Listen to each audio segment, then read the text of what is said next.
Car fix back. Car fix back. Car fix back. Car fix back.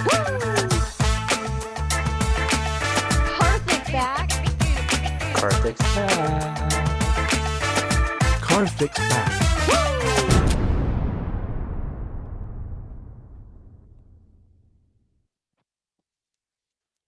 Hey everyone, welcome to another episode of First Canada Live. We're back and we got a lot going on today. We've got teams, we've got presentations, we've got award announcements, all sorts of good stuff. But to get us started, I'd like to welcome our co-host for today. It is Jordan from the First Canada Youth Council and Team 5024 Radar Robotics out of London. Welcome back, Jordan.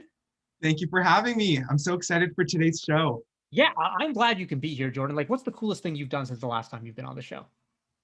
Oh, well, I just finished up one of my classes for my third quadrimester, so that feels really good. What class was it?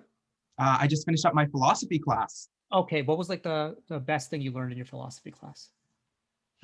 Oh, that's very different. I mean, not different, difficult, but I really liked learning about metaphysics. And I actually, for my final project, talked about the different theories of reality and epistemological skepticism, which was all kind of metaphysical concepts. So I've been really enjoying that. So what is real, my friend? Exactly. I want the answer. I'm like waiting to know. I'm just kidding. I'm kidding. Like, yes, can you please sum up reality in 15 seconds, Jordan? Go. But Jordan, we got a lot of cool stuff happening today. Like I said at the top, we've got some innovation challenge and game design presentations. We've got teams 865 and 1374 on the show today, so that'll be really cool. We have Annika Pint here, who's going to be discussing the FLL Global Innovation Challenge, the Global Innovation Award, the FLL Challenge Global Innovation Award, and we're going to be announcing the nominees from Ontario to go forward. So that's going to be very, very exciting. And we have some guests from the University of Windsor who, normally, if this was a normal season, last weekend we would have been at Windsor for the Windsor Essex Great Lakes Region District event. And that's always like a highlight of the season. So we're going to talk Windsor. It's going to be really cool. But I think to get us started, Jordan, it's time for our weekly Youth Council Wellness Moment. And what do you have for us today? Okay, well, let's just jump into it. So obviously, no one experiences perfect mental health or well-being all of the time. And we all have to learn how to balance the different aspects of our lives. So when things in our life change, we have to reestablish the balance. And however, ongoing mental health problems can really take a toll on your well-being. And your mental health can affect many areas of your life, and mental health is just as important to our lives as physical health. Mental health is not the same thing as the absence of a mental illness, but mental health includes emotional, psychological, and social well-being. It can influence how you feel about yourself, the world, and your life, the ability to solve problems and overcome challenges, your ability to build relationships with others and contribute to your communities, and your ability to achieve your goals. Now, one step that I like to think aids in my own journey to optimal well-being is being able to recognize different aspects of mental health and well-being. So let's take a look. So first up is thoughts. The way you think about something has a really big impact on your mental health, and changes in your thoughts often go along with changes in your mental health. When you feel well, it's easier to see life in a more balanced and constructive way. When you aren't well, it's easier to get stuck in negative things and ignore the positive things. So you can practice positive thoughts, like telling yourself positive affirmations that can include, I know I can cope and get through these rough times, and these are things in my life that I feel excited about. Another aspect is body reactions and behaviors. So body reactions are changes in your body functions, such as heart rate, breathing, digestion, brain chemicals, hormones, and more. And changes in your body reactions often go with changes in your mental health and behaviors and the way that you act and respond in an environment. So some of the helpful and some can be harmful, and some examples of body reactions that are good to identify are shortness of breath, feeling dizzy or lightheaded, and a racing heartbeat. And these can often go along with behaviors such as working on a problem, exercising, taking on responsibility, and more. And the last aspect of mental well-being and mental health that I like to recognize is emotions. And a big part of emotions is the way that you feel. And emotions can be pleasant, unpleasant, or any kind of mixture of the two. And changes in emotion often accompany changes in mental health. Some examples of emotions that you can try to identify from the different aspects of mental health include joy, boredom, anguish, excitement, anxiety, and irritability. And I know that since I've been able to try and identify these aspects of mental health and well-being in my life, I've been able to regulate myself accordingly in order to make an asserted effort to try and feel my best. Wow, Jordan, that is some great stuff there. And I think it's important that, we spend some time, thinking about our mental health and mental wellness. And, you talked about some steps that you can take on an individual basis, but I just want to remind everyone in our audience, if you aren't feeling well and you are struggling, it's totally okay. And there's lots of places you can go to reach out for help. There, your parents, there's your teachers at school, there are your mentors on your first team. First Canada and the Youth Council have partnered with Kids Help Phone to put out some resources in that way. And I like to always say, like, mental health it is like physical health. So you talk to a doctor if you're not feeling well, and it's not normal to always feel sad. It's not normal to always feel scared, and it's okay if you do, but it's okay to get help, and that help is out there or whatever. And also, the tips that Jordan has, like, they're little things that try it out. Maybe it works for you. Maybe it does something for you. But Jordan, thank you so much for sharing that. And have these sorts of things and this sort of mindfulness been able to help you out? Definitely. I know that there's been different times in my life where sometimes I feel like, oh, nothing's going my way this week or today. And I find that giving myself these positive affirmations really helps to train myself to have a more positive mindset when I am going through these kinds of things again. And, it seems like I'm a broken record, but focusing on the positive things really does help. So. Little bit of positivity never hurt anyone, that's for sure. Except maybe like some negative ions, so there's like a reaction or something. I had to throw it out there. I couldn't do it. It was terrible. All right, Jordan. Well, now, thank you so much for that. But it's time for our weekly news updates. And there's a lot of stuff going on in the community right now. Number one, with the Infinite Recharge at-home skills challenges are due. Deadline for submitting your videos and your scores for the FRC teams who've opted in is April 8th. So make sure you get those scores in. But you're wondering, like, hey, like, I'm in a group right now and I'm wondering what the other teams in my group are doing. You can check out their scores. The event leaderboards are available on the First Inspires website. We're going to drop a link in chat where you can take a look at your event-specific leaderboards. It's frc-events.firstinspires.org. And if you know which group you're in, because the groups are all named after elements, you go find your element, strontium, calcium, magnesium, cesium, whatever it may be, and take a look at that leaderboard. Now, let's say, Jordan, you want to find out, okay, I know where I rank in my group. I wonder where I should rank in like the global leaderboard if you combined all the groups together to find out where you stand in the world. Well, guess what?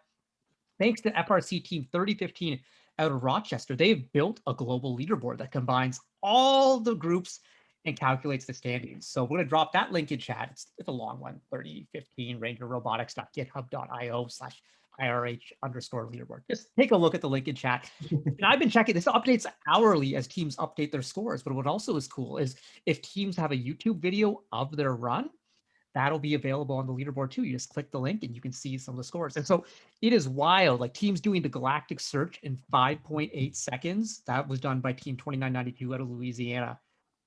We've seen these tiny little swerve bots who are doing some of the autonomous challenges in like 20 seconds.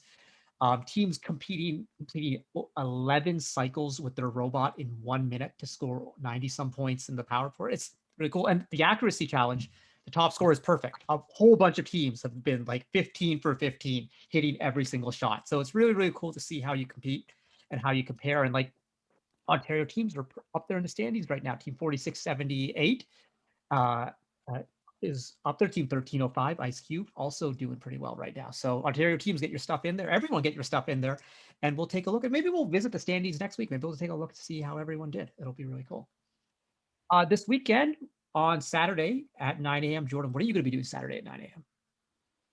Ooh, I'm not sure. Do you have something for me to do Saturday at 9 a.m.? I do, because we're going to have a showcase of FTC qualifier number 2. So you can see all the best FTC matches, some Controls Award video submissions, and find out who all the award winners are heading into the provincials. It'll be a lot of fun. We've got first FRC game announcers who are making the move to FTC. Parth Patel and Mike Meyer will be announcing, so you get to hear their tones out there, and it's going to be a lot of fun. And then next week on First Canada Live, we'll be wrapping that event up, and we'll also be wrapping up the FLL event, which is going on this weekend too. So there's going to be a lot of good stuff coming up between this weekend and next week on First Canada Live.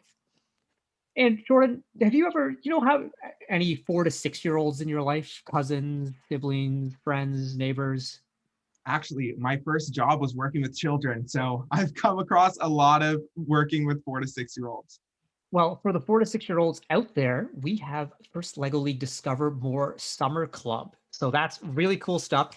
We're going to put a link in the chat where you can learn more about it. And it's just a really cool opportunity. You know, if you've got these young people in your life who are starting to get excited about technology, or you want to get them excited about technology, there is no better way to do it. And then for the 6 to 9-year-olds, we've got the First Lego League Explore Codable workshops. And we got more workshops open now. So if you're 6 to 9, take a look at the link that's coming in the chat right now. You can sign up for these workshops. There are a few episodes back. We had Tegan Poles on and Steven Schwarzenegger, and they were talking about the good stuff that they've been doing with these camps. So you should check it out. There's a lot of, you know, you're young, you want to learn about robots, or you have someone you want to get into the world of robots, let's do it. Because I mean, I definitely remember being that age, like playing with Lego was like what got me. And there was no programming in Lego back then. It was just like I just stuck bricks together, but it got me going. And so yeah, it was fun. Also, if you want to learn more about robots and like say you just want to learn how to code, Ftc Sim is available now for everyone across the planet. That is the Ftc Simulator, where you get a pre-built Ftc robot in your virtual space, and then you code it to go through obstacle courses, all sorts of challenges, pushing blocks into pits so you don't fall into the pit. It's good stuff there. Have you played with Ftc Sim yet, Jordan? I haven't, but I've actually seen some of my friends on my FRC team playing with the Ftc Sim, and it's really, really cool. And I'd highly suggest checking it out. Yeah, great way to learn how to code. Also, this very week right now in the United States, it's National Robotics Week. So that is very exciting. And because it's National Robotics Week, First TV is going to be bringing back their Beyond the Bots show this Thursday at 6:30 p.m. And it's going to be co-hosted by me, along with Libby Kamen, who was a mentor at the STEM-a-thon. And we're going to be talking to folks from the U.S. Air Force, FedEx, and Disney on how they use robots in their jobs. And let me tell you, the fellow we have on from Disney, we're going to be talking about a Clone Wars character and how they brought that to real life. None other than the pirate Hondo Ohnaka. So like this is going to be some really good stuff. So if you want to tune into that, it's going to be Thursday at 6:30 p.m.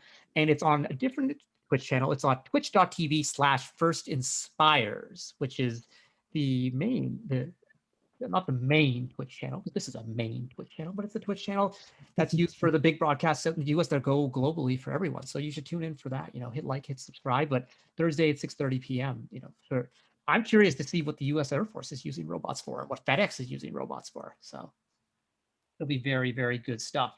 Jordan, do you have any news for us? You know, because I just blurted off a whole bunch of things. Anything you want to tell us news-wise? Well, I think almost every time that I've been on First Canada Live, we've talked about the First Canada Youth Council's magazine being first. Yes. And we just recently published another new issue. So I'd highly suggest checking it out. I believe the link is magazine.firstroboticscanada.org. Yeah, and it is a great magazine, lots of cool stuff. I love the individual stories with the, you know, the youth council members and other students across the FIRST community, because I mean, this year has been a challenge. We all recognize that it's been different for all of us. So it's really cool to hear the different perspectives of the community. And you got another magazine. You're already working on the next edition of this magazine, aren't you, Jordan? Yes, we are. And to talk about this next issue, we are looking for submissions from the community. So be sure to keep your eyes glued to First Canada's social medias, where we'll be posting the opportunity to fill out a quick Google form, and then you'll see yourself or your team featured in the magazine. Jordan can make that happen. He's kind of a big deal. Just want to say that right there. All right, we're going to get ready for our next segment. We're going to be talking to some great people from the University of Windsor, but why no better way to kick that off by taking a look at a video from one of our sponsors, the University of Windsor.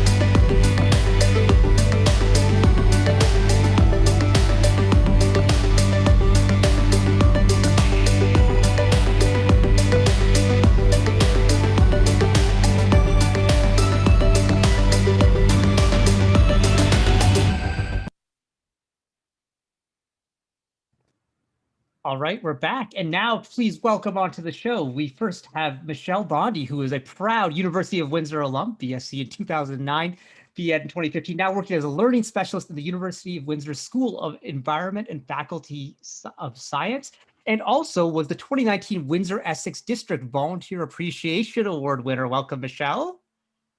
Thank you so much. I didn't put that volunteer award in my bio, so you must have snuck that in. I don't know who snuck that in. I don't know. Maybe it was someone who was at the event and saw you win and thought it was a pretty cool moment.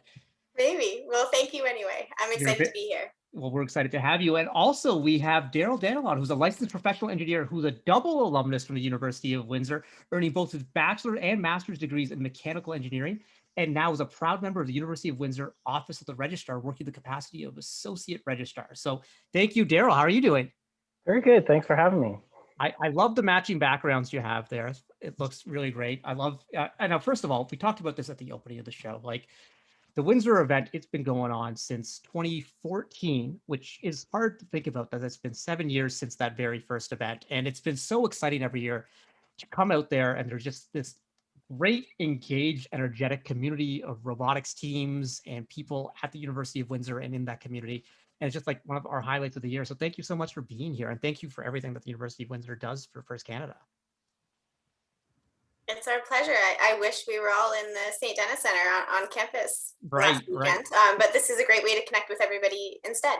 Yeah, that venue is so great too. Like for those of you who haven't been to this event, the venue is absolutely massive. There's like a running track around it. You know, like if you're not careful, like me, you'll be like walking around and you'll walk into a long jump pit by accident. But you know, those things, sorts of things happen. It's a great venue, and like everyone is just so kind at that event. It's just almost overwhelming. It's just like it's gracious professionalism everywhere. Jordan, have you been to that event?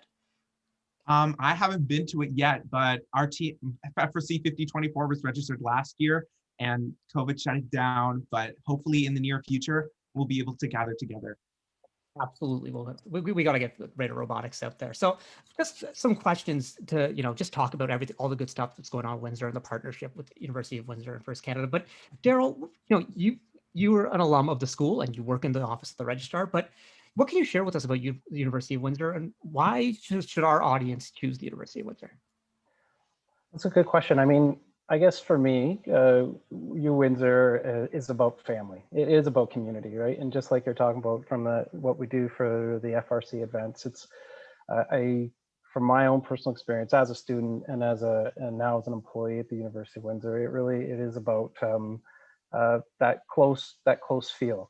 I mean, we're a mid-sized university. We have just over 16,000 students, but it doesn't feel that way when you're in our classrooms. We have, I think our overall student to teacher ratio is 28-1.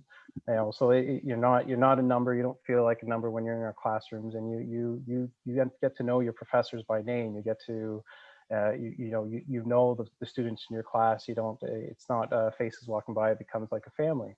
And that's the community itself. And I think, for those who aren't familiar with Windsor, Windsor's not a significant sized town. There's 300,000 in Windsor, about 500,000 overall in Windsor, Essex. And it has that close feel. We are the fourth most diverse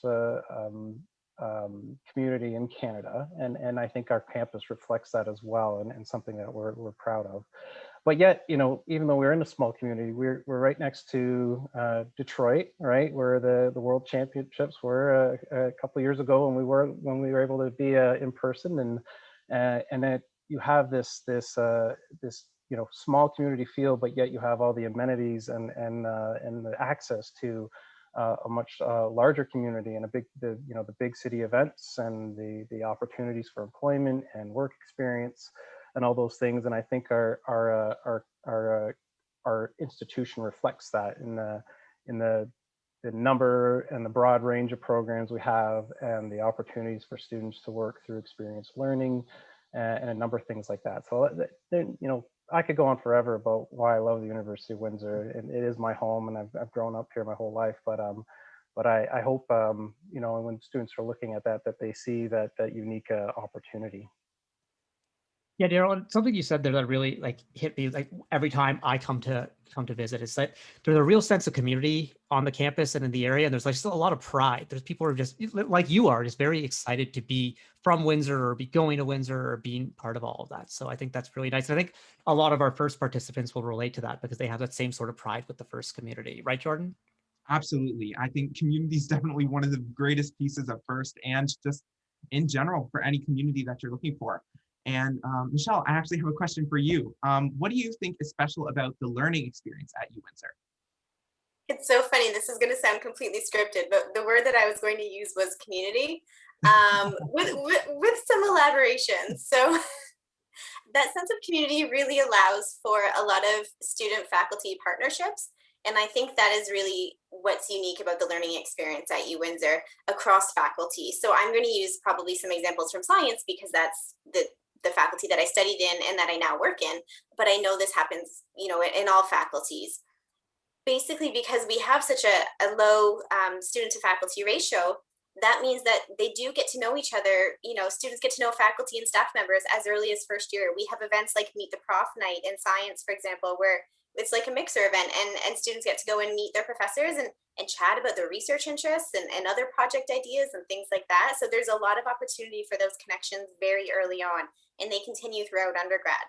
And I know other faculties do similar events like that. So those sorts of things, you don't really know what opportunities they lead to. There's lots of different examples.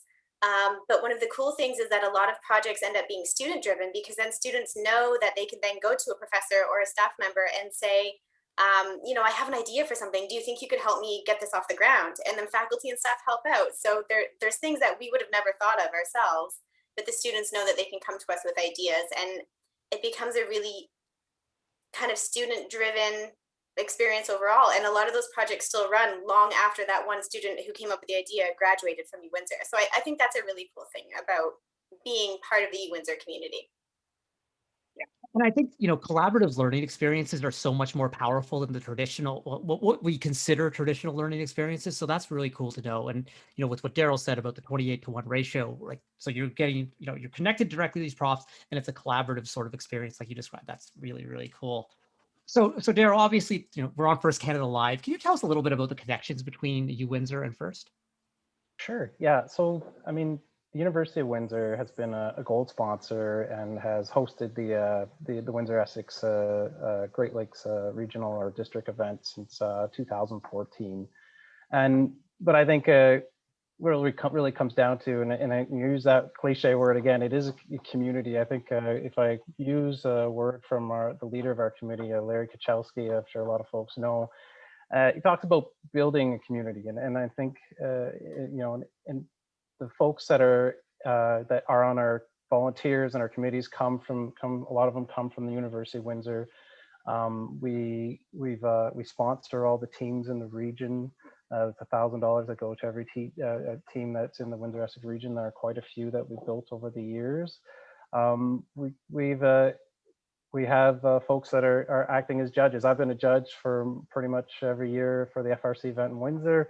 Even the Dean of Science has participated a couple of years. So, we have folks out there, and I think that it's anybody who's experienced, I guess, the Windsor event and has, from the University of Windsor has gotten involved because they get energized by it, and they want these students to come here because they see, how the students have grown through First. So, being part of it is, to attract students here, but just to support what has been such an effective thing for our students. That is very exciting. And that partnership, like if you think about how long it's been going on now, you've probably had students who participated in that first event who then have gone to the University of Windsor and have now graduated and are now supporting the community in other ways. And it's really neat to think about that cycle, because I remember like that first event getting there in 2014. It was brand new. It was all exciting. I think this has been like a fixture for so long. It's really, really cool. Right, Jordan? Mm-hmm. And I've got that question that I think almost every high school student preparing for a university has. Sorry, I'm choking on my words, but are there any scholarships available for First alumni at Uwindsor? Yes, absolutely. So there's different levels. So bear with me as I kind of explain each level because they kind of stack on top of each other. So the whole campus, there's a scholarship that FRC alumni are eligible for any program at the University of Windsor, and that's $1,000. And there's a form on our website, on our awards website. You just fill out an attestation form and have your mentor sign off that you were part of a team for at least a year during your high school, and you're eligible for that $1,000. Then, if you choose a program that's in the Faculty of Engineering or the Faculty of Science, you can be eligible for a second $1,000. So you get the first 1,000 for any program, then you get the extra 1,000. Further, there's an opportunity if you want to study computer science, which is in the Faculty of Science, to get an extra $1,000 by filling out a separate application that the School of Computer Science offers. So it requires, two different applications to get to the $3,000 level, but it's worth it. It's not a big application. And we just wanted to reiterate that, some teams, there's a lot of great things happening this year, and I'm glad to see it, but I know that not every team is able to run since March 2020 because of everything. And so we wanted to make sure that students would still be eligible for these awards. So you just have to have been part of a team in an active way for at least a year, and your mentors can kind of attest to that and fill out a form on your behalf, and then you're eligible for these awards.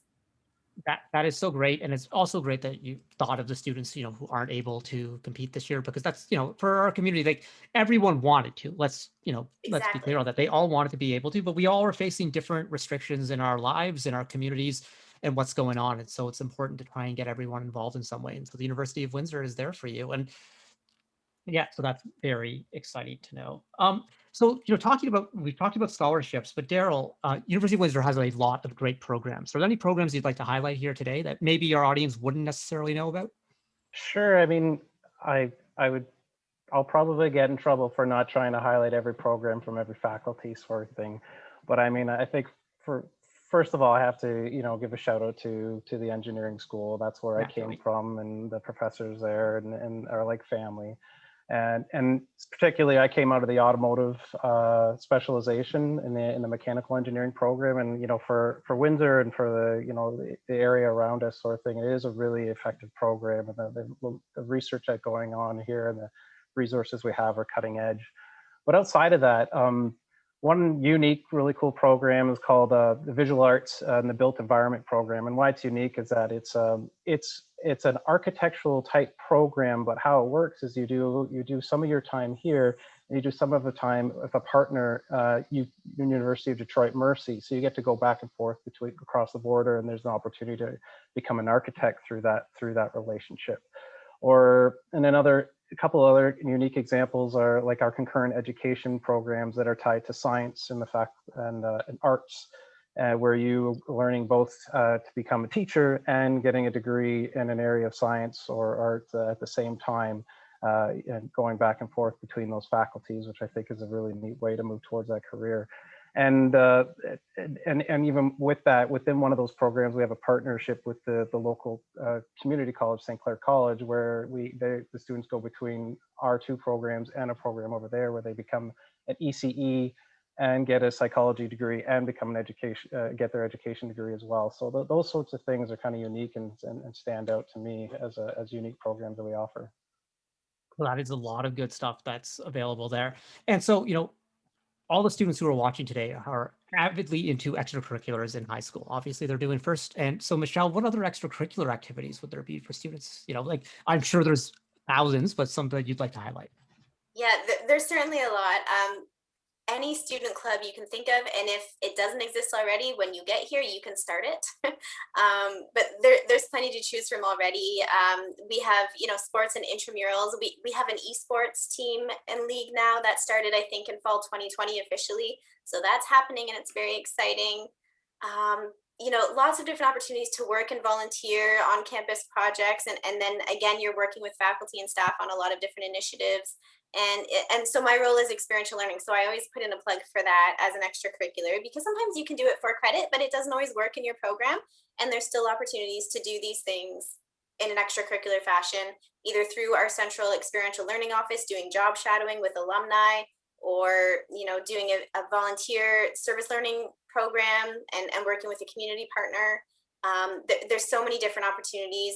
It's really just what are you looking for? And we just encourage people to try something new and see if it's something that suits them.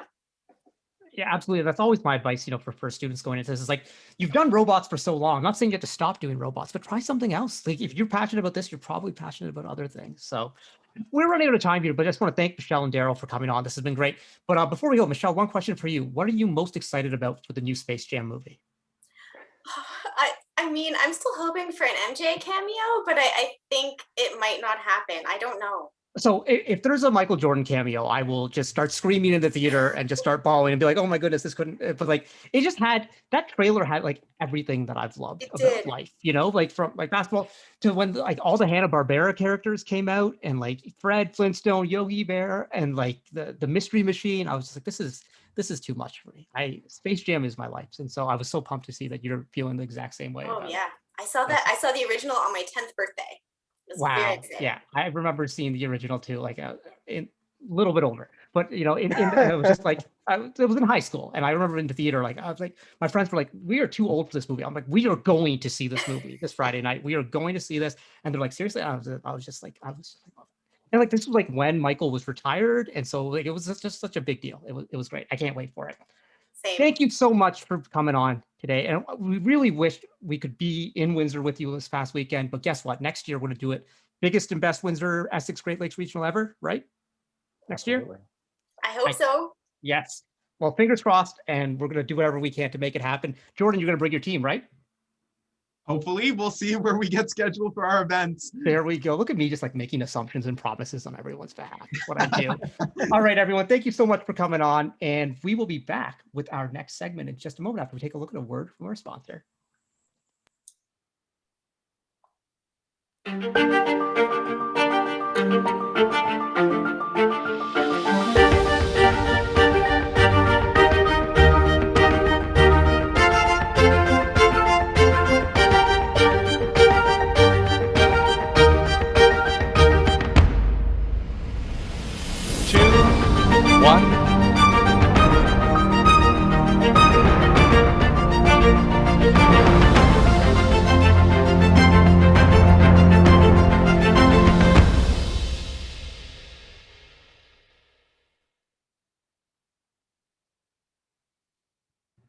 Hey, Jordan, we're back.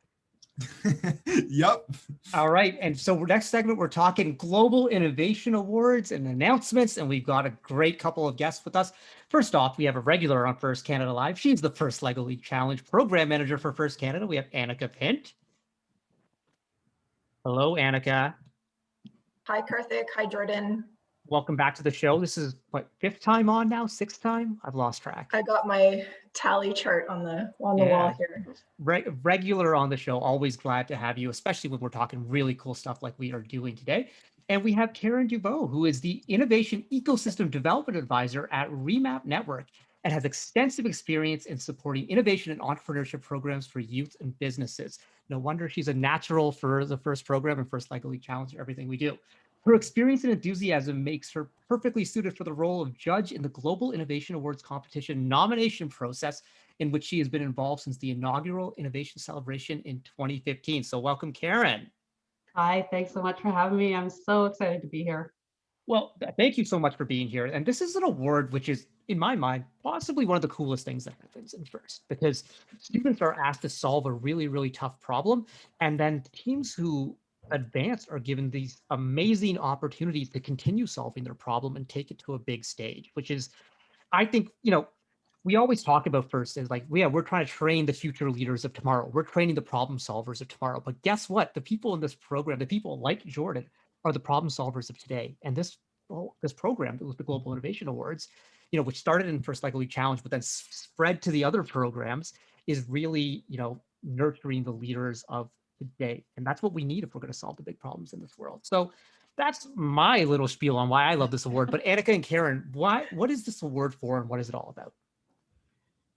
Yeah, well, Karthik, I think you've summed it up there because, as you know, in the first LEGO League Challenge program, not only do the teams design, build, and program these autonomous robots to solve missions on a themed playing field, but they also develop these innovative solutions to real-world problems.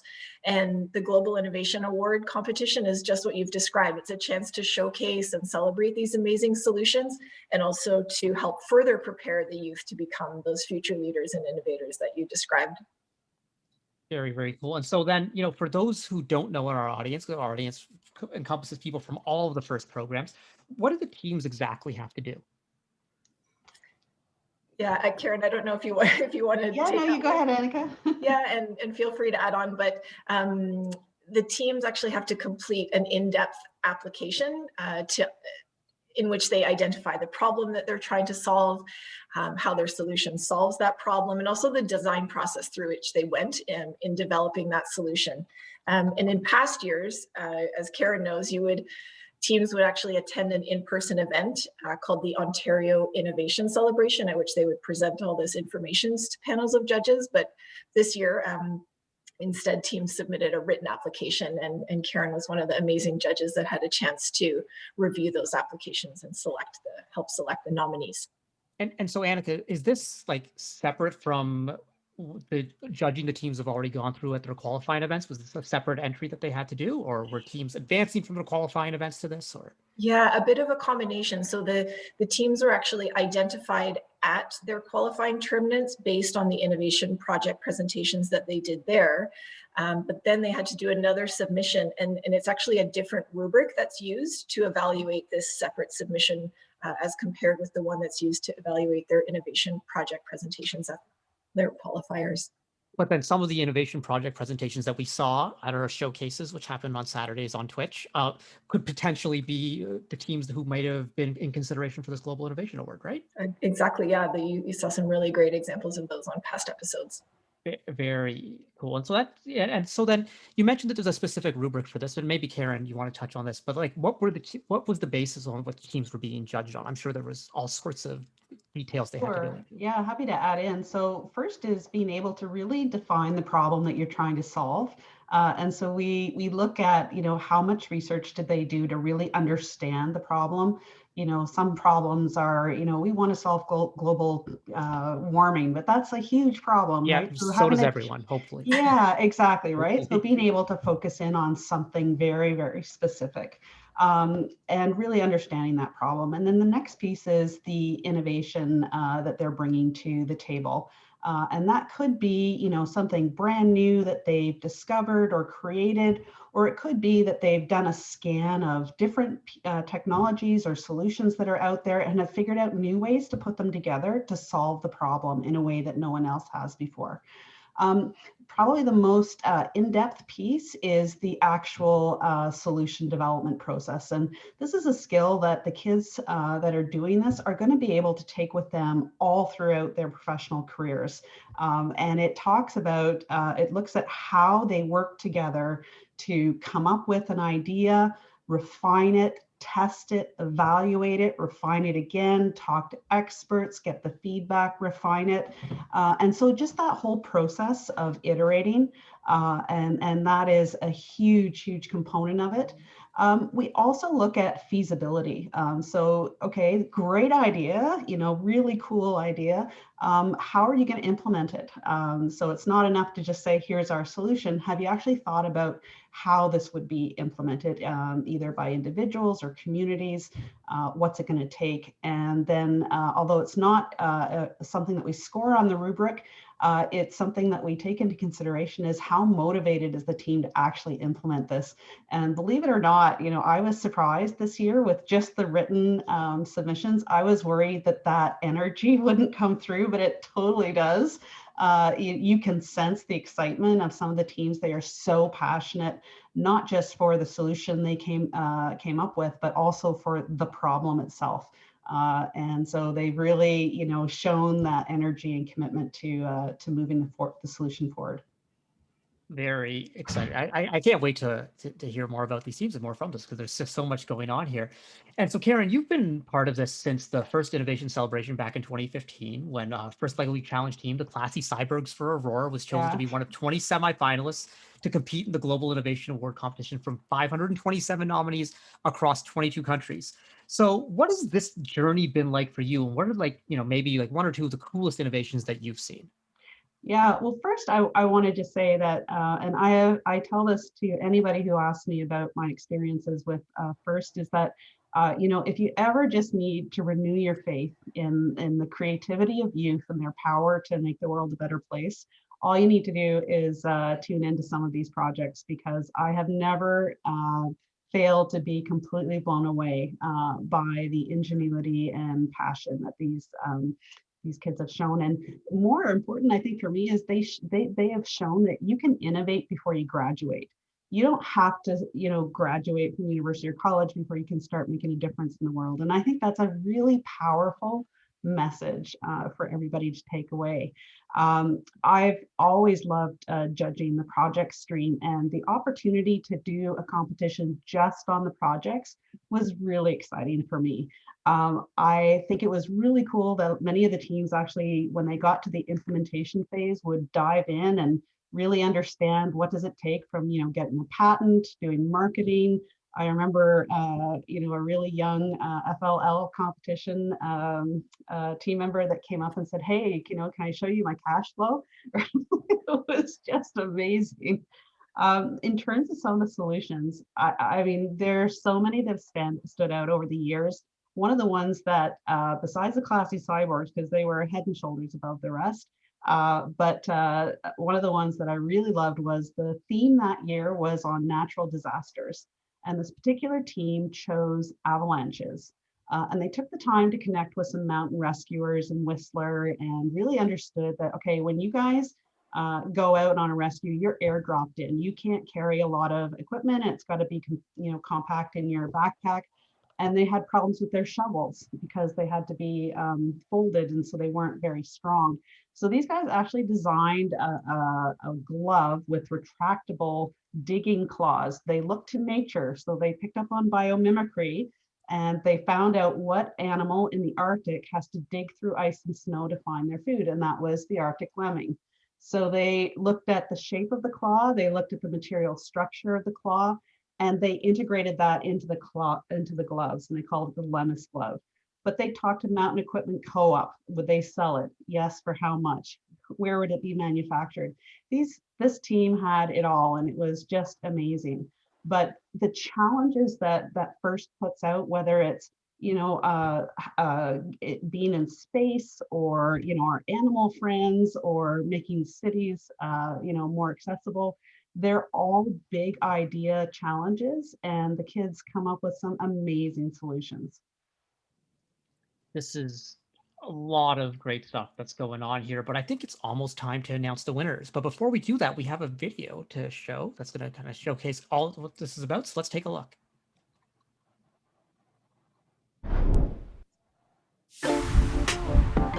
We just wanted to improve everyone's lives. This year, we really wanted a project that could help kids in our own backyard. Being innovative is answering the questions that haven't been answered yet. Our goal is to keep the human race safe from pathogens. This voice board will help kids with nonverbal disabilities communicate what they want to do. We are a nonprofit bringing the food to the people. You are the winners of Global Innovation Award presented by Disney.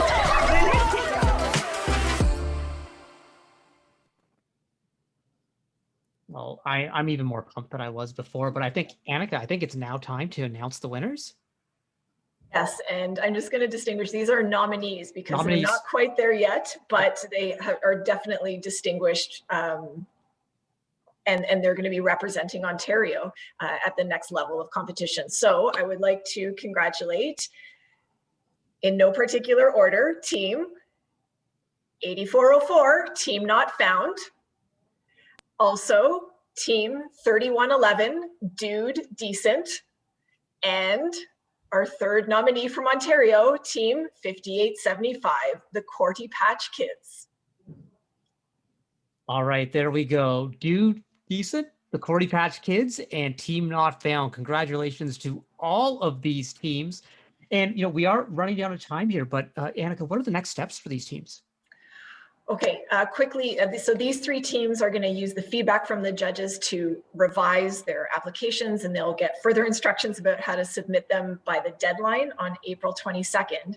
And then those teams are going to be competing against nominees from regions all around the world for only one of 20 finalist spots at the Global Innovation Awards. It's happening end of June, and the teams are going to participate in final judging, but also a whole bunch of innovation-focused workshops and activities that are related to further developing their solutions. There's an award ceremony at which the winner and the two runners-up will be announced, but there are other prizes for teams that excel in the specific areas of the rubrics. So good luck to these teams. All right, Do Decent, Team Not Found, Cordy Patch Kids, congratulations. And we're all going to be rooting you on, hoping that you're representing Ontario at the Global Innovation celebration in June. Karen, thank you so much for all you do for our first programs as a volunteer. It's truly appreciated. And Annika, thank you for being the leader in this community for us. Great. Thanks so much, Karthik. All right, and we're going to be talking more Innovation Challenge stuff, except with FRC teams coming up in our next segment. So we'll be back in just 45 or less.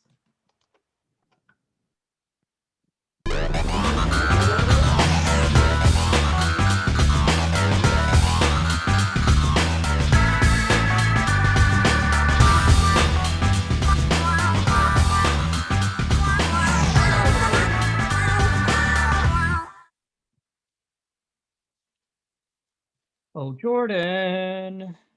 Did I lose Jordan? Where are you? Oh, there you are. I was like lonely. I'm like, I'm all by myself. But I'm here now. Jordan, do you want, so Innovation Challenge. We just talked about it, what the First Flag League Challenge students are doing. I think let's find out what some of our FRC teams are doing. Are you up for that? Oh yeah, I'm super excited. All right, so let's bring on first team 1374, amped up from Oakville, Ontario, with their mentor Safa, and we've got Evie and Lily here, who are going to give us their team's pitch and presentation. So, Evie, Lily, Safa, you want to take it away? Of course, I'll start with some introductions. I'm Evie. I'm one of the innovation leads for this project, and we're so excited to share it with everyone. Yep, as you said, I'm Lily. I'm also one of the innovation leads, and I'm super excited to share a presentation. And I'm Safa. I'm one of the mentors for 1374, and I'm excited to work with them and show you guys what they have. Perfect. All right, we'll get started. All right, so welcome to 1374's business pitch. Recently, we were introduced to Dean, a man who has cerebral palsy. Every day for the past year, Dean has been asking for a way to take out the trash by himself. While a powered wheelchair allows for people with disabilities to travel independently, there isn't a way for them to pick something up off the ground by themselves. Our solution, an attachable robotic arm, has a target market of 6 million people. Dean's arm provides mobility to everyday tasks around the home, like taking out the trash and doing the laundry. Unlike any of its competitors, Dean's arm is fully detachable. Dean's arm securely clamps to tie-down points present in most powered wheelchairs, allowing for it to be easily removed. An onboard battery powers the device, gripping objects up to 20 pounds, like a garbage bag. Dean's arm features a joystick to control the arm's movements. Dean's arm will be incorporated smoothly into the multi-billion-dollar industry of assistive technology, providing a wide customer base. The production and cost of Dean's arm is partially funded through grants with the Tetra Society. We're in the process of securing parts for the arm to start manufacturing. Through our research, we have set a budget of $30,000 to prototype and create the initial version of the arm for Dean. Our solution provides easy access to everyone. It is adaptable to the user as it clamps on and off to their chair, unique to our innovation. Dean's arm is projected to be sold at half of the competitor's price. To adapt to varying needs, 1374 will offer different packages based on the intended purpose of the arm, keeping an eye on affordability. At this time, we're completing our first prototype to validate our designs. We plan on expanding our Dean's Arm initiative to the athletes of the parasport community. By collaborating with Boccia Canada, we allow athletes to be more independent with our product. To help others, never hesitate to start the conversation on cerebral palsy and physical disabilities. Thank you. This concludes our business pitch, and we will now continue on to the presentation. 1374 was founded to create a safe and inclusive space for everyone to have access to FIRST. As a team, we're inspired by our mentor and first film, Eric, who has muscular dystrophy. When we found out about Dean and his dreams, our team unanimously decided that innovation or not, helping him was the right thing to do. After some research, we were surprised to learn that assistive technology is incredibly expensive and there are no reasonable options available. Dean's occupational therapist gave us a list of his needs. We then expanded our design considerations into a wants versus needs chart with particular focus on how we could help even more people. This included the lead of Ontario Cerebral Palsy Sports Association, who was ecstatic to learn about our goals to provide more independence to athletes when competing in sports like bocce. Dean's arm is specifically designed for users with no prior technical experience. It is easily removed from the wheelchair, folding into its carrying case. Simply put, it is plug and play. Our prototype allows for safe and secure use without compromising any wheelchair warranties. We used SolidWorks and GrabCAD to collaborate remotely on the 3D model. We reviewed our prototype with experienced engineers to create conceptual designs that we plan to test on first alumni Eric's wheelchair. Keeping the information we received from Dean's team in mind, we wanted to create an adaptable assistive device for all. 1374 attached the arm to one of the 4 mounting points common to most powered wheelchairs. With an aluminum bar semi-permanently fastened, the main arm clicks on. The arm can extend and fold to perform the desired tasks. We designed the arm with 2 degrees of freedom and a grabbing attachment that enables it to be user-friendly. Dean's arm will be controlled with a joystick to fit his mobility needs. When the arm is deployed, the attached sensors will activate the manufacturer's turbo mode to ensure safe operation. While the initial designs are going to be 3D printed, we'll be producing the arm for Dean using many manufacturing processes. That way, by June 2021, our unique CAD is reproduced exactly as specified and maintains public health guidelines through remote building. Members of the team will assemble and send the arm to be tested by Dean to then receive our first round of feedback on the prototype. When we begin the production phase, we plan on changing our name to OT Assist and expand our target market. Dean has been asking for an affordable solution to be able to do things on his own for a long time. Our arm will allow Dean to perform everyday tasks and impact countless people to come. We're working on producing more arms at a low cost to reach every member of our community who may benefit from our innovation. Dean's arm will not only give everyone the independence they need, but the independence they deserve. Thank you. We're looking forward to answering any of your questions. Well, thank you, Amped Up. That was a great presentation. I have lots of questions that come to mind. I don't know, Jordan, do you want to start off with what you think? Yeah, sure. It was super impressive and I'm blown away. And, you know, it's pretty great to be repping the 1374 purple today. So I do have a couple questions. I guess my first question is, when initially coming up with your idea, was there any specific objectives outside of the challenge criteria that you were aiming to fill? So for us, we actually, because as we mentioned in our presentation, we were making our first prototype of the arm for Dean so that we can help with him. So we reached out to this organization called the Tetra Society, and through them we found Dean and we kind of got the ask from Dean. So specifically for us, we're really focusing on Dean right now. And I think actually getting the arm to Dean is kind of our first priority that we're focusing on. And then we can kind of expand. Mm. So, you know, one of the things that you mentioned there is like a big feature is that, you know, the arm is plug and play, and plug and play has a lot of different meanings in different contexts or whatever. So what does plug and play mean in the context of your innovation? Yeah, so I think for us, one of the main things about this arm is that it's going to be very, very easy to use with people with no prior technical experience, right? So we have our carrying case. You can have your robotic arm, take it out of the carrying case, simply clip it onto the wheelchair, clip it off, and it's ready to go. It's portable. Very nice. And so now you're saying you're just going to clip it onto the wheelchair. And so it's not actually relying on the wheelchair in any way. It's not like plugging into a source. It's independently operated, but clipped on. Yeah. So the goal is to have like fully independent from the wheelchair, its own battery, its own electrical systems.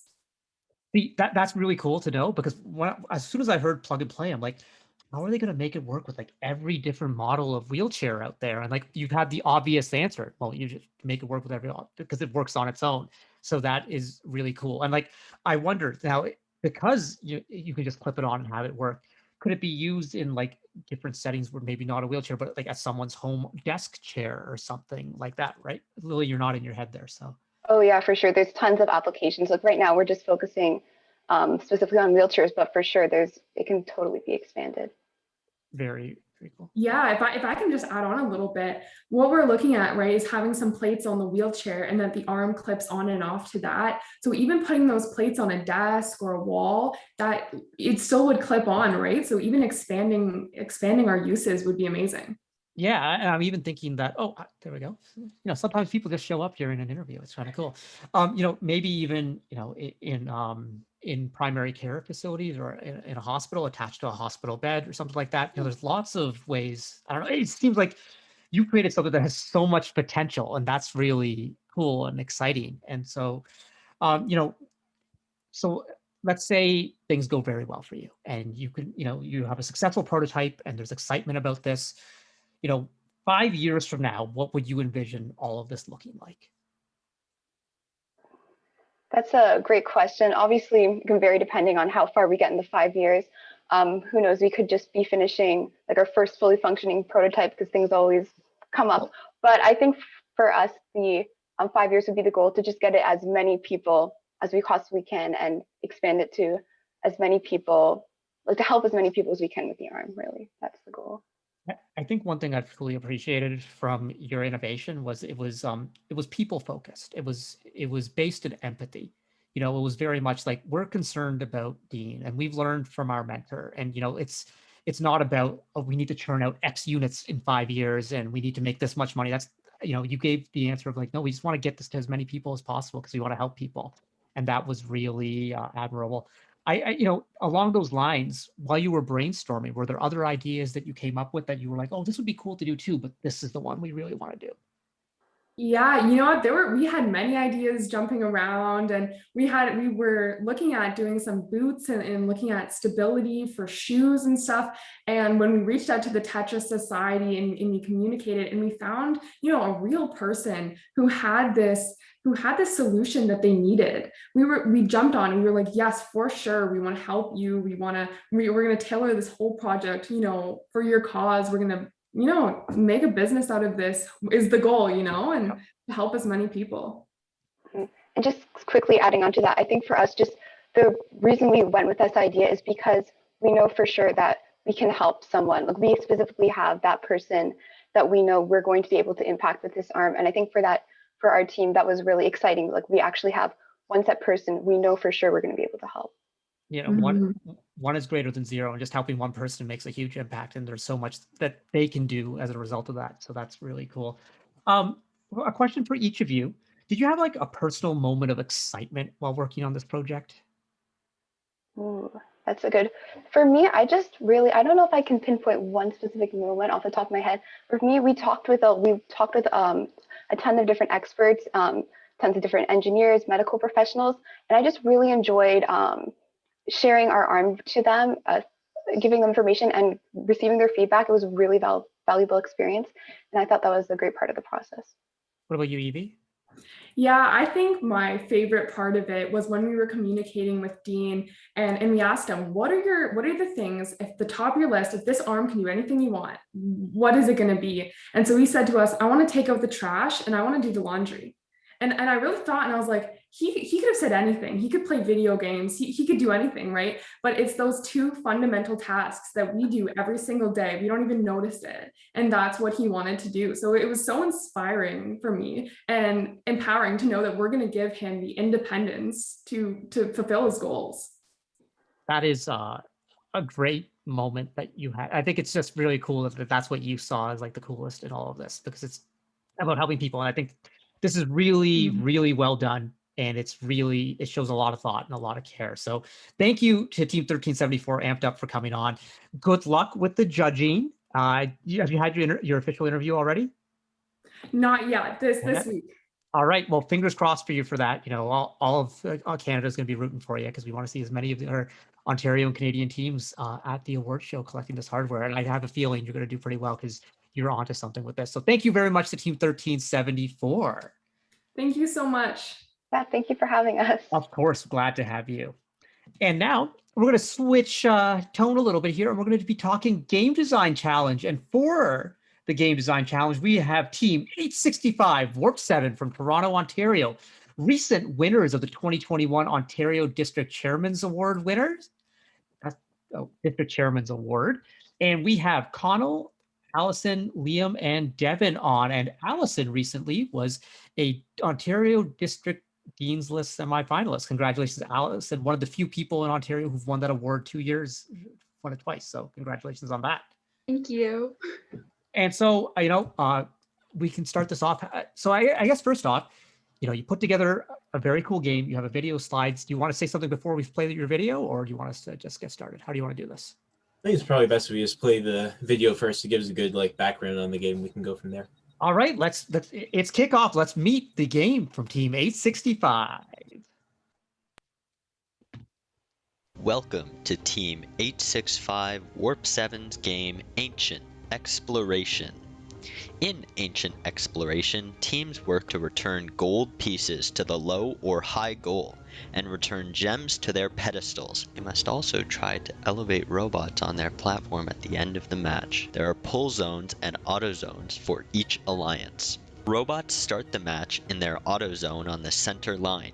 Each robot can be preloaded with up to 3 gold pieces. Each alliance may also choose to preload 1 robot on their alliance with 1 gem. The gold deposit will be loaded with 6 gold pieces, and there will be 3 gold pieces on both pull zone lines. The high goal will be closed until opened by the 3rd pedestal. Additional gold pieces and remaining alliance gems can be collected from the alliance-colored human player station during the teleoperated period, or at any point from the alliance gold deposit. During the 15-second autonomous period, alliances score points by leaving the center line, scoring gold pieces in the low or high goal, or by placing a gem on the 2nd pedestal. In the final 2 minutes and 15 seconds of the match, drivers take control of their robots. Alliances score points by scoring gold pieces in the low or high goal, by having robots parked in the pull zone, or have robots elevated on the platform at the end of the match by having a robot on their alliance pull the chain. At any point, alliances may choose to place a gem on a pedestal. This rewards them with a perk identified by the symbol on each pedestal. The first pedestal doubles high goal point value for 30 seconds. The second pedestal awards 15 points. The third pedestal opens the high goal, and the fourth pedestal doubles low goal point value for 30 seconds. Ranking points are awarded to alliances that win the match, fill all 4 alliance pedestals, or earn 50 or more points from elevating or parking robots. All right. I have many questions, but I'm going to hold everything because I'd love to hear what you have to say about this game. Yeah, awesome. I think that we're ready to throw the presentation. Cool. Good stuff. So yeah, hello everyone. My name is Connell. I'm joined today by Allison, Devin, Liam. We're going to be talking about our game. So we're really going to first off by talking about our game design process. So first off, we did small group brainstorming. So we split off into little groups, which were led by seniors. But the goal of that is really to let everyone on the team get their voice heard and talk. You find that if you throw 50 people in a room or a Zoom call, some people won't be able to talk. And we want to get younger, especially less experienced members to be involved. Then after that, we did presentations. Everyone talked about the game they designed. We then went into a sort of leadership discussion where some of the heads of our team talked about it and voted on what we wanted to do. We didn't really have a clear consensus from that. We had 2 games. So then we split off and again, developed those games further. And when we came back, we had come to a consensus on what we wanted to do. Then after that, we had pretty frequent meetings initially to iron out details and everything. And then after that, sort of morphed into being more weekly. And we would talk about basically just a few clarifications, and everyone would go off and do their write-ups or the game cat. So down at the bottom there, you can see there's the spreadsheet, which we used for the game design. So that was basically our outline. Yeah, we can go to the next slide now. And Liam is going to give a quick overview of the game, which you sort of got in the video as well. Yeah, so in our game, Ancient Exploration, 2 alliances consisting of 3 robots each return gold pieces to the lower and higher goals which are shown on your screen at opposite ends of the field. They also return gems to their pedestals, which give various beneficial effects. Then, at the end of the match, teams must elevate their robots to help them escape the collapsing tomb. Ancient Exploration allows for a lot of varied design, as well as complex and unique strategies through its numerous beneficial effects. Up next, Devin's going to talk about robot strategy. So one of our main goals in designing this game was to ensure that teams with different levels of funding and resources would have the opportunity to compete regardless. And so through this, there are multiple ways to score in this game, as you saw in the trailer previously. And we expect that higher tier teams will design impressive robots that can fulfill all of these tasks required to score. However, we expect that lower tier teams will create robots similar to this sample design created by junior members of our team. And so this robot is only able to do a few of the tasks presented in this game with only one main component involved. Yet it will still be an asset to any alliance it joins, as we've seen in previous games. And so since robots will have different strengths throughout competitions, alliances will have to create innovative strategies in order to employ these specialties to the best of their abilities. And that's how they will find success in ancient exploration. So next, Allison will be talking a little bit about our endgame. So one of the most unique elements of ancient exploration is our endgame. So I'm going to do a quick explanation of how that works. The basic idea is that a robot will drive onto their alliance's platform, and another robot on their alliance will pull the chain, which is highlighted on the green pulley, that's connected to a pulley system that elevates the platform. And this idea was actually suggested by a rookie in the small group discussions that Connell was talking about earlier. And when we decided that we wanted to go ahead with it, we wanted to make sure that it was realistic and that we could actually create a system that would allow a robot to pull a chain that could lift another robot of about the same weight. So the way we did that is through the pulley diagram that we've shown below. So the chain spool will be attached to a shaft with a one-way bearing that also has a rope spool. At the beginning of the match, the chain will be spooled up with the chain and a bar laying on the field, as you can see in the image. And the rope will be loose but attached to the spool. So when you pull the chain, the shaft will spin, spooling the rope and pulling the rope through the system, lifting the platform. And the way we design the pulley system increases mechanical advantage as there's more than one pulley connected to the platform itself. And the element of chain is the main interaction that allows teams to complete the end game, which makes it essential to success in this game. And it allows for multiple solutions. So teams can grip onto the bar at the end and pull back in the pull zone, or they can try spooling up the rope and try and lift their alliance partners. There's also multiple solutions in the added challenge of you're allowed to climb more than 2 robots, but the platform is only 48 inches by 48 inches. And so your average size robots, you won't be able to fit 2 of them on. So there's multiple solutions in that you could think about building a smaller robot or building a mechanical double climb. And the best part is that this end game fosters cooperation and teamwork, since no single alliance partner can do it on their own, and they have to rely on their alliance, which is something very unique to this game, as many end games can be easily done by one alliance member consistently. And I'm going to pass it over to Connell for a quick conclusion. Yeah, so this is basically just a conclusion about what we went over in our presentation. I think we're probably good on this, and we can just hop right into questions instead. Awesome. You might have noticed that, like, unlike most segments on First Canada Live, where I'm just kind of sitting here, I was like taking notes and going away here, and because I'm jazzed about this. I like this game. This is good. I have seen upwards of 30 of these from various teams this season, just teams looking for advice and whatever. And this is what I call, this game is realistic. This game is playable. And most fundamentally, the most important one, this game is not broken. And that probably doesn't sound like a compliment, but you would be surprised at how easy it is to design a game which doesn't work because there's something that's very flawed. But this, you can see there's been a real thoughtful process through all of this. I love so many things about this game, but one thing I love is its elegant simplicity. So some people would think of a simple game, I was like, oh, that's a negative. No. A simple game is a good thing, because number one, we want teams to be successful. And so you're asking teams to do some pretty known tasks, but there's some unique things about them. I think the pedestal dynamic, and I have questions about that, is very unique. And so that's really cool. The end game is like obviously your showstopper. We've never seen an end game like this. This is really, really cool. The mechanical advantage within it is smart, but overall, I just want to say like this is a cool game. This is very, very good. So starting off with questions, and this is like nitty gritty stuff. And Jordan, please jump in with questions that you have of your own. Is there a height limit on robots during the match? Yeah, so what we did with this game was we sort of just assumed we would have the same rules as 2020 as far as like a lot of the robot extension height, whatever.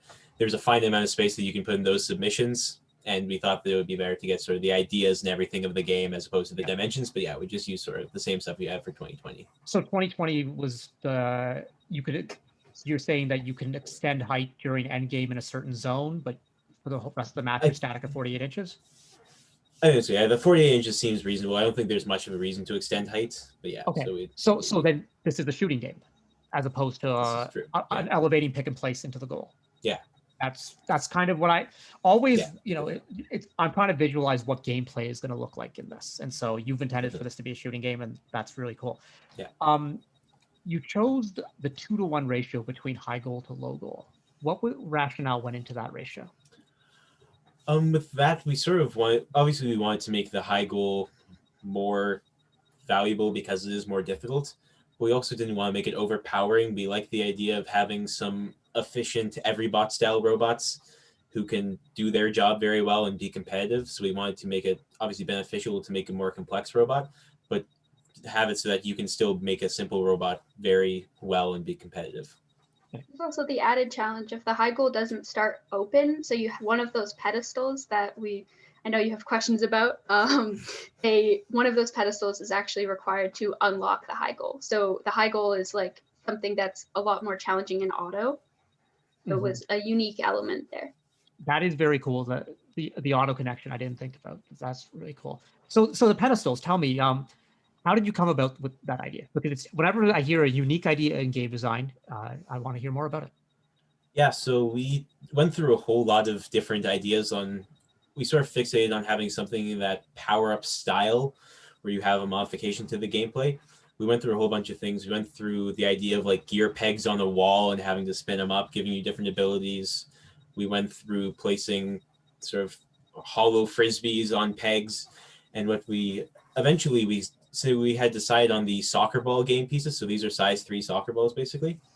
And I thought of the World Cup trophy and how it's sort of like situated right on top of there. So we thought about that, which is the pedestal. So you're placing it on top of that. And it was it's, I think, pretty unique. Like I haven't seen it in any other previous games. So we thought that it was a good element to have. It's interesting because the original FRC games going way back when, and up until like the themed sort of games in 2017, they played out like they were meant to look like a sport, just that sort of thing. This one feels more like a video game. Not that's a bad thing. I preface that with everything because I'm afraid that people are going to think that. But it's a different set of gameplay. But I think this the whole achievement unlocked thing can be really gimmicky or it can flow naturally. I think you've done it in a way where the power-ups that you're getting makes sense strategically. It's not like something really strange is happening, and there was various iterations of power-up where there were strange things happening, and the ones we saw was pretty unique there. But I just think that it is very cool when people come up with unique things that aren't so unique that they don't make sense. There's like this fine line of in-game, because like in-game design, you can say like, oh yeah, water game. And when you hit 300 points, the MC gets dunked with a bucket of water or something. Like people come up with nonsense like that all the time. And I'm like, oh, that's great, but that's not actually a game. And you have something here that it's playable and there's unique strategies that could go to it. Also, it gives you a lot of options in that if you had been doing like a full real game design cycle over like a year and you're figuring things out, you can be like, oh, we have these 4 levers, which are our pedestals that we can tweak to make things that we want happen, and you could even do something really cool where you could be like, at the championship, the pedestal bonuses are subject to change, where it gives you a way to tweak gameplay and whatever. So I think that's a really neat lever, and I hope these are going to be seen by the game design committee and everything goes into their bank. So I think this is really cool. Jordan, do you have anything? I just took up a lot of time there because I'm a game design nerd at its core. But Jordan, what do you want to say about this game?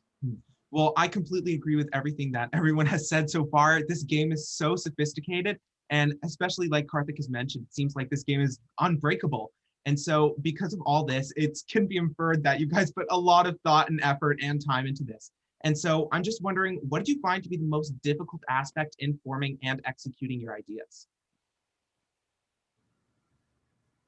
Alison, it seemed like you had something you wanted to say. Do you want to go ahead? I was gonna talk about the like complication and trying to figure out that, like, particularly the end game. I worked a lot on that and trying to figure out the concept. Like a rookie came up with the idea of using one robot to elevate another robot. And so then when we got into like more technical discussions, figuring out a way to make that actually possible was something that I personally spent a lot of time on, and it was a big learning experience. I worked with one of our mentors on it specifically to make it so that we could actually have that realistic like pulley system that could actually lift another robot. And you know what I loved about that, Allison, is that it was very easy in game design to come up with like a crazy cool idea, but then kind of hand wave around it. It's like, oh, someone else will figure it out. Like you actually did the work to figure that out. I mean, like it got hand waved for a while, and then I just ended up also being the one who had to do it. I was hand waving it away and also was responsible for adding it. So I have designed many games over the years for people kind of hand wave through things, and then the engineering department look at us like, seriously, you expect us to do this? You know, so it's really, you know, that's beyond the scope of what was asked for this project. So I think that was really impressive. Hey, Team 865 game design folks, this is awesome. Have you had your judging interview yet? Yep. Yeah, we have. How'd it go? I think it went pretty well. All right. Well, fingers are crossed for you. I like this game. This is really cool. You have shown some real talent with all of this, and congratulations on that district chairman's award. Congratulations, Allison, on Dean's List. Good luck for everything going forward with the rest of the season. So good luck with your game. Good luck with chairman's. Good luck with Dean's List. And thanks for coming on the show. Awesome. Thank you for having us. Yeah, thanks for having us. Thank you very much. All right. And we're going to continue with Team 865 because we're going to be talking about their Innovation Challenge presentation with a whole different group of students that we have from the team. So let's bring out Mahir, Peter, Ami, and Alexander. Hello, everyone. Hello. So as you just introduced, I'm Peter, and we also have Mahir and two of our rookies, Ami and Alexander, and the three of them will be presenting our innovation. All right, we'll take it away. Well, hello, everyone. This is Warp 7. This is our business pitch for our product, Pedal Metal. Next slide, please. So the problem that we decided to tackle was the lack of motivation to exercise in teenagers. In a survey that we have conducted, motivation, inconvenience, and lack of fun were the main causes. Next slide, please. Our solution is a physical product, which are pedals that can attach to any chair, stool, or bench with a digital app that can track the user's progress and motivate them to continue farther. This is Pedal Metal. So what the physical product pretty much is, it's basically pedals that attach to a frame that contain a rotation sensor and a microcontroller that calculate your spins. It also has Bluetooth to seamlessly connect with an app that Ami will describe now. So the digital component of Pedal Metal is a mobile application that users can access to actively play through levels and access guided workouts. This app will allow the user to compare stats and progress with friends and family. Now Mahir will explain our business model. Our business model is broken down into two tiers, the product buyer and the premium users. The product buyers have access to a limited amount of courses and workouts, while the premium users have access to the entire app as well as being able to export data.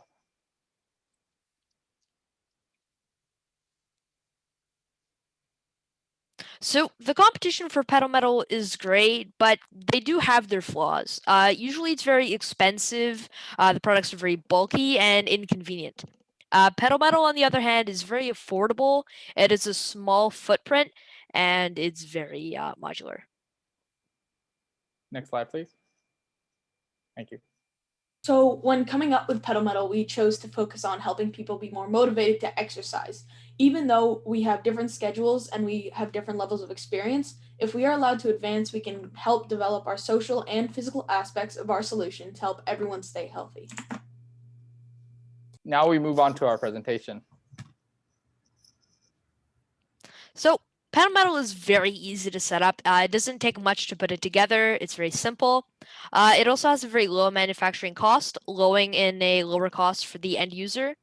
Of course, it's very modular. As you can see in our drawing, you can take apart some of the arms, and it's very small, so you can flip it around and attach it to the scene in almost any way you'd like. It's also very fun and engaging, mostly because of the app that integrates into it. Next slide, please. The innovation that comes with Pedal Metal is that it's a very easy to store a product while being affordable. The digital app and the physical product combine together to create one package for everything, engaging the user to make sure that they continue farther into their exercise journey. The impact that our product can have is improving a user's social and physical health, as well as allowing them to socialize with anyone across the world.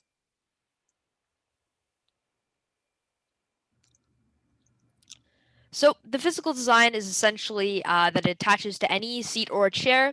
As you can see in the drawing, it has the removable clamps. As I mentioned earlier, it's very modular. And one thing that I should probably keep note of, which is very important, is that there's no weight limit because the seat that you're attaching the product to will be supporting your weight, not the actual Pedal Metal product.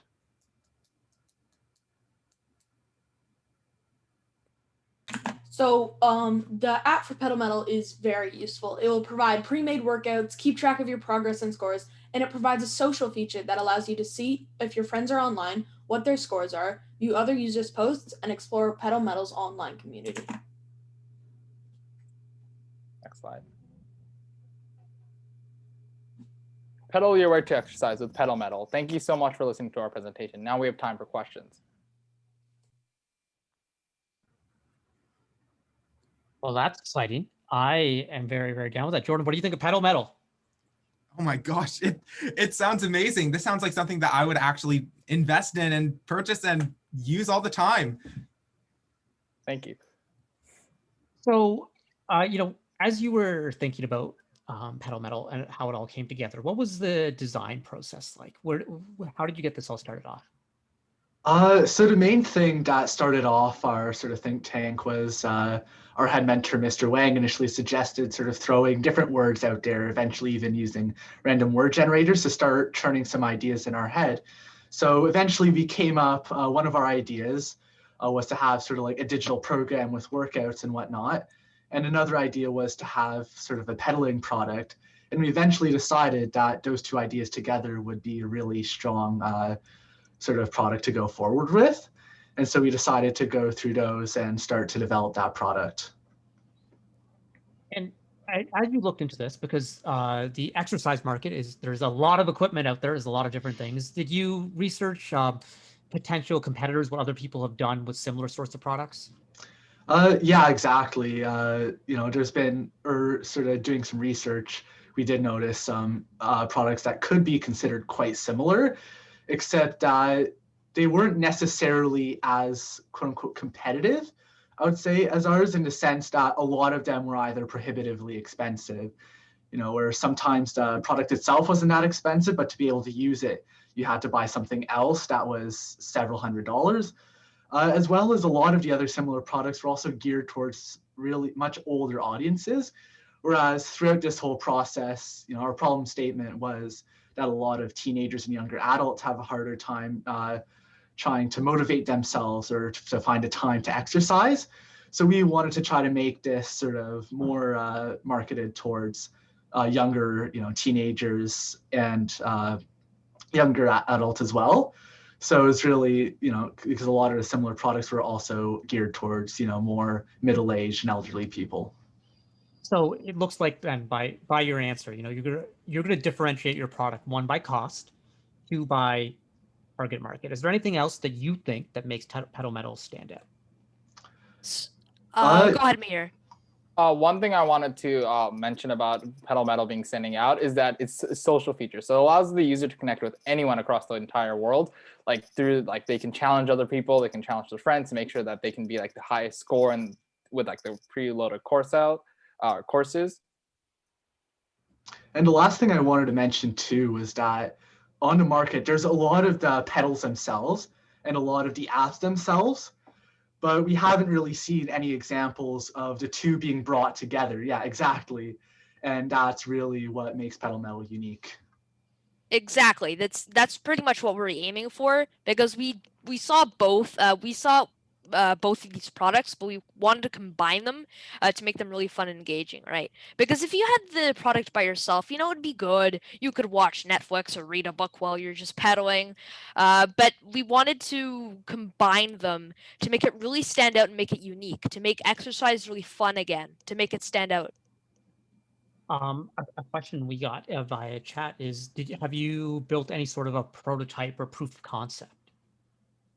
Well, we haven't been available to access our resources at school because of our COVID restrictions, but we are hoping to create a prototype in the near future once it can get back into like our physical classrooms. And so, since you haven't been able to do something physical, which makes total sense, we all have to be as safe as possible. You don't have access to shops and that sort of stuff.